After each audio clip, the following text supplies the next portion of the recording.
Bismillahirrahmanirrahim. Assalamualaikum warahmatullahi wabarakatuh. Alhamdulillahirabbil alamin. Assalatu wassalamu ala asrofil anbiya'i wal mursalin wa ala alihi wa sahbihi ajma'in, amma ba'du. Anak-anakku, siswa-siswi Spensaka dimanapun kalian berada, puji syukur kehadirat Allah Subhanahu wa Ta'ala atas nikmat yang telah diberikan kepada kita, yang mana ketika kita berusaha menghitung seluruh nikmat yang diberikan Allah kepada kita dengan kalkulator yang paling canggih sekalipun, maka kita tidak akan pernah mampu untuk bisa menghitungnya. Karena Allah berfirman dalam Al-Quran, "Wa in ta'uddu nikmatallahi la tuhsuha." Jika kalian menghitung nikmatku, niscaya kalian tidak akan sanggup untuk menghitungnya.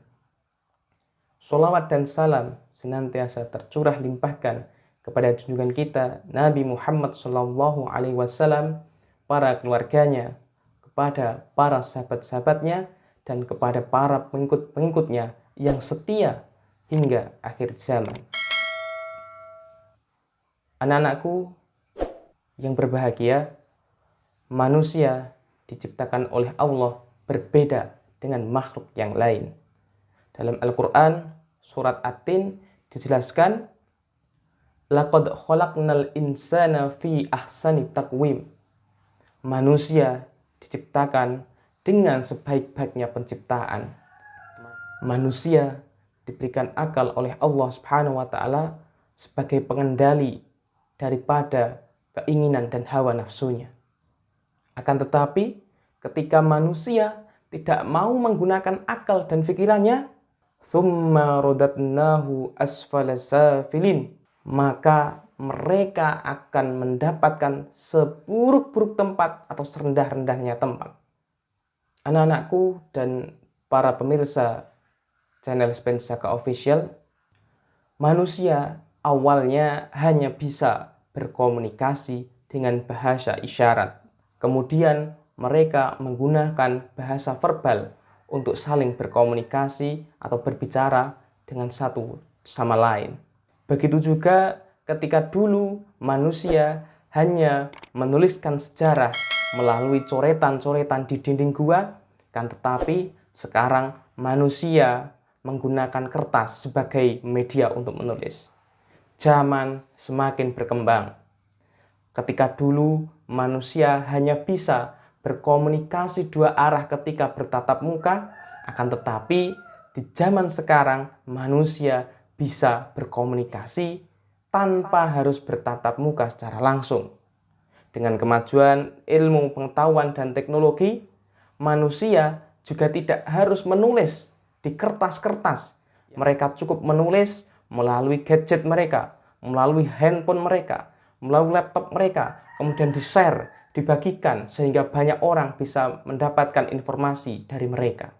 Itulah peradaban manusia yang semakin hari semakin berkembang. Namun tahukah kalian bahwasanya umat Islam pernah memiliki masa keemasan, masa di mana peradaban Islam jauh berada di atas peradaban-peradaban lain yang ada di dunia.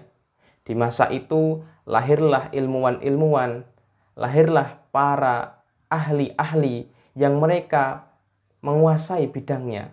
Banyak nama yang bisa disebutkan, sebagaimana Ibnu Sina, Ibnu Rus, Al-Farabi, dan ada Al-Ghazali, dan banyak-banyak ilmuwan lain yang mana sumbangsih mereka terhadap peradaban dunia ini sangatlah besar. Ada Ibnu Sina yang dikenal sebagai bapak kedokteran modern. Ada Ibnu Khaldun yang juga disebut sebagai bapak sosiologi. Ada pula yang menemukan aljabar matematika, yakni Al-Khwarizmi. Bahkan pesawat terbang yang merupakan kendaraan modern di zaman ini dulunya ditemukan oleh seorang ilmuwan Islam yang bernama Abbas Ibnu Firnas. Beliau mencoba terbang dengan membuat sayap yang meniru burung yang diilhami dari ayat-ayat Al-Quran. Maka sumbangsih ilmuwan-ilmuwan Islam di masa itu tidak lepas daripada Al-Quran yang selalu mereka baca dan mereka pelajari. Ilmuwan-ilmuwan Islam selain mereka menguasai ilmu pengetahuan umum, mereka pun juga mendalami Al-Quran dan hadis sebagai modal utama dalam pengembangan ilmu pengetahuan. Ditambah lagi, kekuasaan Islam kala itu salah satunya ketika umat Islam pada masa Khalifah Abbasiyah dipimpin oleh Khalifah Harun ar-Rasyid yang mendirikan Baitul Hikmah, salah satu tempat di mana berkumpul para ilmuwan dari seluruh penjuru dunia, kemudian mereka belajar di sana mengembangkan ilmu pengetahuan bersama tanpa sekat-sekat ras, suku, dan bangsa. Anak-anakku, siswa-siswi Spensaka, dimanapun kalian berada, ilmu pengetahuan terbukti menjadikan manusia lebih bermartabat, menjadikan manusia mendapatkan kemudahan-kemudahan, bahkan manusia menjadi makhluk yang paling adaptif karena adanya ilmu pengetahuan. Manusia bisa bertahan hidup di padang pasir, manusia bisa bertahan hidup di kutub, manusia juga bisa bertahan hidup di tengah hutan karena adanya ilmu pengetahuan. Maka dari itu, sebagaimana sabda Nabi Muhammad SAW, beliau menyampaikan, man aradat dunya fa'alaihi bi ilmih, wa man aradal akhirah fa'alaiha bil ilmih, wa man aradahuma fa'alaiha bil ilmih. Yang maknanya adalah, barang siapa yang menginginkan kebahagiaan di dunia, maka capailah dengan ilmu. Barang siapa menginginkan akhirat, maka gunakanlah juga ilmu. Dan barang siapa menginginkan keduanya, yakni dunia dan akhirat, maka juga dengan ilmu. Demikian pentingnya ilmu bagi kita, bagi kaum muslimin terutama, sehingga kita dapat mendapatkan kebahagiaan di dunia maupun di akhirat. Sekian apa yang dapat saya sampaikan. Apabila ada kurang dan lebihnya, saya mohon maaf. Akhirul kalam, billahi taufiq wal hidayah. Assalamualaikum warahmatullahi wabarakatuh.